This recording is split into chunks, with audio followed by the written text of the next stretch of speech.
Todos os anos, centenas de estudantes de comunicação embarcam em dezenas de ônibus e cruzam o país para participar da Intercom, um dos encontros mais importantes na área da comunicação. No local do evento, esperam por eles mestres, doutores, profissionais da área e pesquisadores. A Intercom vira um imenso espaço de convivência e também de troca, estimulando o desenvolvimento da produção científica. Vamos falar agora com a Ilusca Coutinho, que é pesquisadora dessa área. Tudo bem com você, Ilusca? Tudo jóia, ali. A gente pensando aí na comunicação moderna, né, enfrenta hoje uma questão bem delicada, que são as fake news, as notícias falsas. De que maneira, né, vocês tratam essa questão aí em relação à pesquisa?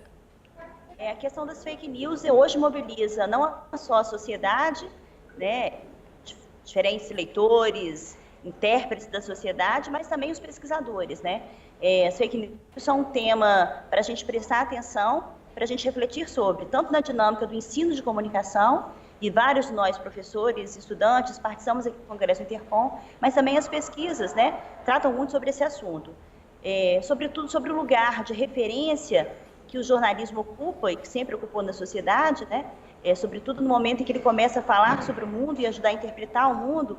E, nesse sentido, a pesquisa em comunicação vai ressaltar o lugar do jornalismo, que é feito com credibilidade, que é feito com um processo social, que se diferencia aí dessas fake news, né? Objeto sempre de muita reflexão da gente aqui na academia, mas também de pesquisa, né? Então, aí até dentro desse seu comentário, né, dessa lembrança que você fez da importância que é o jornalismo profissional, vocês provavelmente também já debateram e continuam comentando a questão do diploma, né? O quanto ele é importante para o exercício da profissão. Com certeza. O jornalismo hoje é um campo profissional que é dotado de uma série de regras próprias, de regulamentos próprios, é uma ciência profissional, né? E nesse sentido, hoje é fundamental para nós pesquisadores defender a existência do diploma em jornalismo, porque o diploma em jornalismo possibilitará que a gente tenha notícias mais checadas, mais aprofundadas, né? Profissionais capacitados a saber fazer uma depuração correta da notícia. E acho que quando a gente pensa que todo mundo é jornalista, e nesse sentido a gente tem que pensar no conteúdo gerado pelo usuário, que é importante para o jornalismo, mas há todo um processo de checagem, de apuração, de verificação, que o jornalista profissional que refletiu sobre o jornalismo, estudou, por exemplo, processos e critérios, as teorias do jornalismo, aspectos éticos, tem mais condições de fazer. Nesse sentido, a gente, como pesquisadores, professores de jornalismo, defendemos a importância do diploma para o exercício da profissão. Com certeza, esse é um tema que vem, ao longo do tempo, mobilizando pesquisadores, né? Porque em algum tempo, no início do jornalismo, nos processos iniciais, a gente poderia ter profissionais de outros campos do conhecimento, e esse diálogo era interessante. Mas hoje o jornalismo já tem uma história característica, já tem um campo de conhecimento criado e construído a partir de práticas, mas também de teorias específicas. Hoje é muito mais difícil a gente aprender na prática, porque essa prática é muito mais veloz, muito mais acelerada, porque a sociedade também está acelerada. E o jornalismo precisa narrar e contar sobre a sociedade acelerada, mas com credibilidade, com checagem, e isso só o jornalista profissional é capaz de fazer. É capaz de fazer. Agora, a Intercom significa Sociedade Brasileira de Estudos Interdisciplinares da Comunicação, né? De que maneira? É com projetos, é com produtos? De que maneira vocês criam aí essa interação entre os alunos, os graduandos e os mestres, doutores?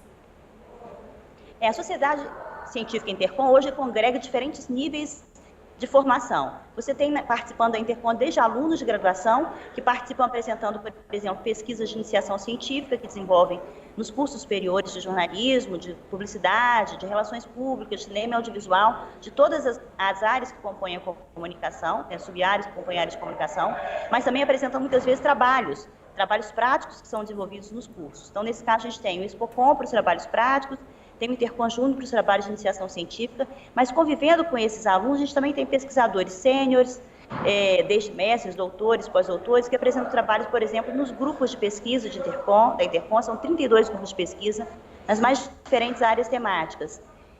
Por exemplo, Ilusca, por exemplo, telejornalismo, por exemplo, comunicação e cultura urbana, comunicação, música e entretenimento, games, cultura digital, economia política da comunicação, teoria da comunicação. Então, há uma ampla área de interesses que incorporada na Intercom. E os grupos de pesquisa não são sempre os mesmos estáticos, porque a sociedade muda, a comunicação muda e a pesquisa em comunicação muda também. E por conta disso, a cada ano, esses grupos refletem sobre o seu lugar, eventualmente novos grupos são criados, né? A Intercom começou com um número de grupos pequenos, hoje já são 32. E a gente já recebeu, inclusive, proposta de criação de um novo grupo a partir do ano que vem. Bacana. E a Intercom está na estrada já há algumas décadas, né? Acho que 40 anos. Vocês têm um site muito bacana, que tem uma linha do tempo muito bem ilustrada. A gente vai mostrar para quem está em casa agora, inclusive. Eu acho que é uma boa fonte, inclusive, de pesquisa, né? Por lá a gente encontra vários fatos que marcaram aí a história do país, inclusive politicamente, nos últimos 40 anos.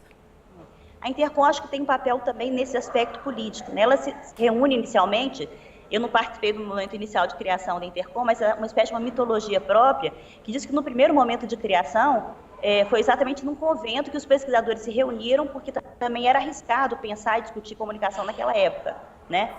Então, foi feita toda uma dinâmica diferente para que esses pesquisadores se reunissem.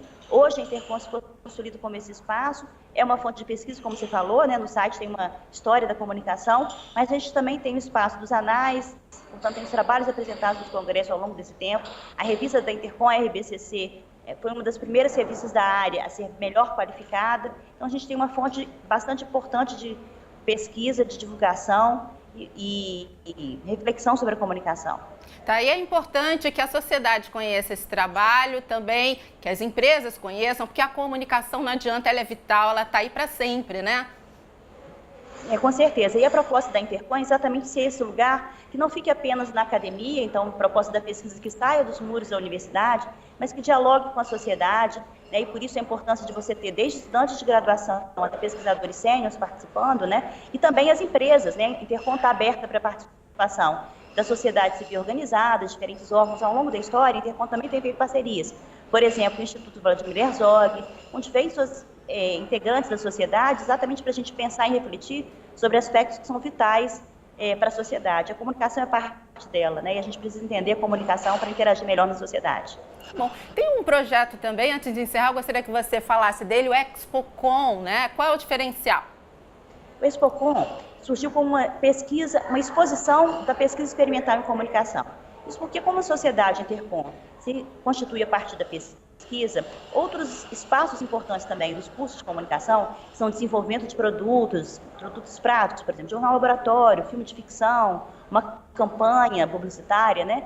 Tinha um pouco espaço nesses congressos. Então, esses produtos que são desenvolvidos, são produzidos em disciplinas dos cursos de graduação, são apresentados regionalmente, inicialmente, nos congressos regionais da Intercom, e depois nacionalmente. Então, a ExpoCom é hoje um prêmio para essas produções laboratoriais dos cursos de graduação. Por que é importante trazer isso para os congressos regionais e depois nacionais? Porque nesses espaços, nesses eventos, a gente consegue ver o que pessoas, por exemplo, da região norte, nordeste estão produzindo, e com essa interação possibilitar trocas acadêmicas, trocas de ensino, trocas na produção e também, nesse sentido, produzir inovação. Esse é o espaço da ExpoCom, produzir inovação laboratorial.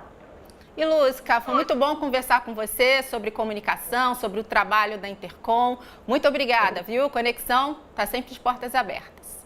Obrigada. E eu vou aproveitar para mostrar para quem está em casa de novo o site. É o portal intercom.org.br, vale a pena dar lá uma espiadinha. Daí para você, essa é a linha do tempo que a gente mostrou ainda há pouco. portalintercom.org.br. Gostou da conversa? Pode revê-la no futuraplay.org. Até a próxima. Tchau, tchau.